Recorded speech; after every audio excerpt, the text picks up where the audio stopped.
My name's Phil, and yesterday I did a video on using tools for playing D&D online. Tools that so you wouldn't have to be paying for fantasy grounds and all that.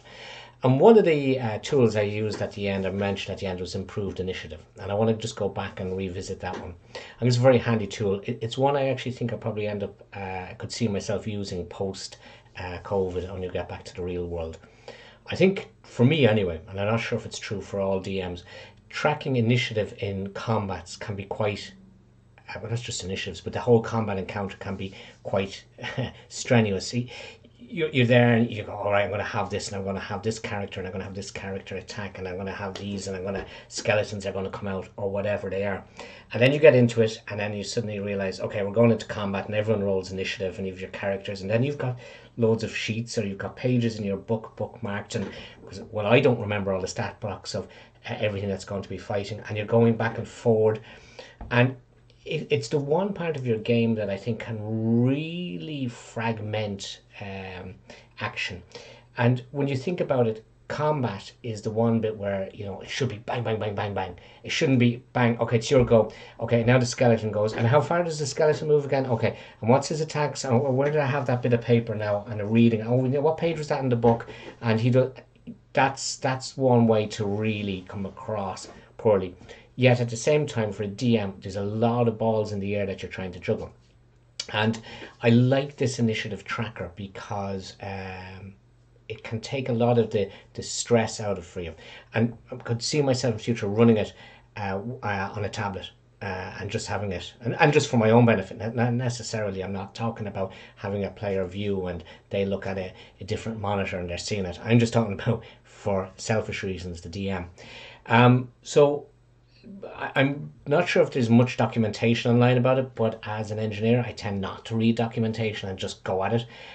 So there was a couple of things that I probably learned the hard way on it. So it's on my desktop there, and I have 1, 2, 3, 4. There's 6 characters there in a campaign. So these are the actual characters. They're our heroes, as it were.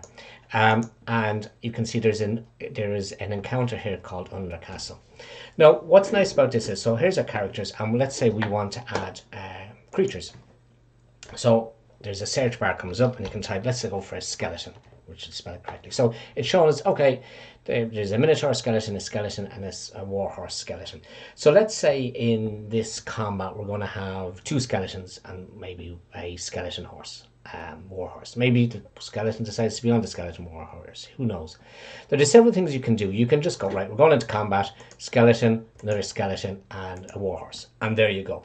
You can then just start combat, and you can, it'll ask you, will I roll the initiative? So it does the dice rolls. And you can take that. Now, if you decide, Adam, the guy who's playing Adam, actually rolled a 20, well, you can just drag him up there. And so Adam goes now higher up on the tracker than the NPCs. So you can move them around. You're still able to do them. So let's go, and we've started the track. So skeleton 1 is up, and what's nice here is, and this is the reason I like it, you get the +4 to hit, its damage, and its whatever. And as you move through, there's the next skeleton. Of course, it's the exact same because it's the same type of character.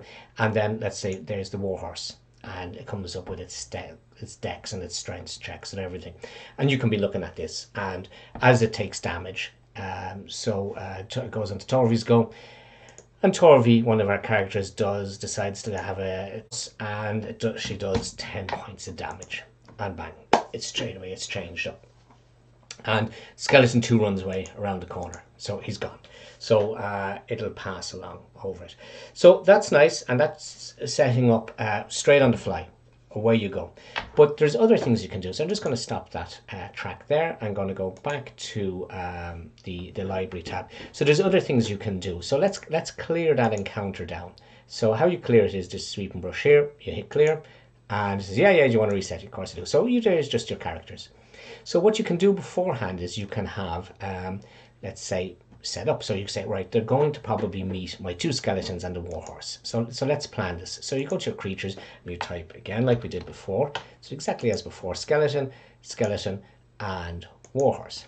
Now you can put other additional information here. You can give them labels, a tag or whatever, and you can change these names. So there's no problem with that. You can change them. I'm just going to leave with the default ones. Now what you can do now is you can go to the Encounters tab and you can click Add New. Now it took me figuring out first. I would have normally gone to the encounters and I said, I want to start an encounter, I'm going to add a new encounter, and then I'm going to add my creatures to it, because that's the way it does it in Fantasy Ground. This is slightly different. This is you pick your creatures that are going to be in the combat, not the characters, the actual creatures, the NPCs, whether they're good or bad, and then when they're on your initiative track here, you add new. Now, it won't add these guys to it, it'll just add NPCs, as it were. So you go add new, and it asks you what you do. So we say, 2 skeletons and a horse, or whatever you want to call it. So there we go. So now we have 2 skeletons and a horse. So that is this one. So if I clear it, and later on in the game they say you go around the corner and out from the corner pops there, and then we can go into combat. So we can start a combat. It's here. Now, well, here's a nice feature, and I like this. If I hit 2 skeletons and a horse again, it'll add another 2 skeletons and another warhorse. So that's quite nice. So you can actually ramp up very quickly what the creatures you have on it. So we go hit it again, and now, and it's obviously added and it's incremented a number. So now we have 2 horses and 4 skeletons. I can clear them all off and they're gone away. And you can build up. So you could have, if you wanted to have an army, you could have 4 guardsmen and a lieutenant. And you just need to make 1 encounter for that, and every time you hit it you get 4 guardsmen and a lieutenant. So then you could decide, well, I've got 5 of them now, so let's say they'll have a captain in charge of them. So you can start building up quite big encounters quite quickly, and it's just a nice little easy to use initiative tracker that I think helps the DM's job of just keeping it cohesive. And the faster that the DM can go through the combat without looking up books and everything else, I think gives a better experience for the player, certainly, and certainly helps the DM de-stress a bit. I'm going to be coming back to this product. I think it's really good. There is a Patreon page. I'm not, this isn't a promotion on the for the developer. This is just something I've come across myself. I like it. I think I'm going to use it more. And I'm going to do a couple more on how to do spells, how to create characters. For example, if there's a character that's only in the monster manual, you don't get it here. So it's the free content from Wizards of the Coast, but there is a way to add in stuff. So we'll talk about them in a further video. So thanks very much for watching. Thank you. Bye.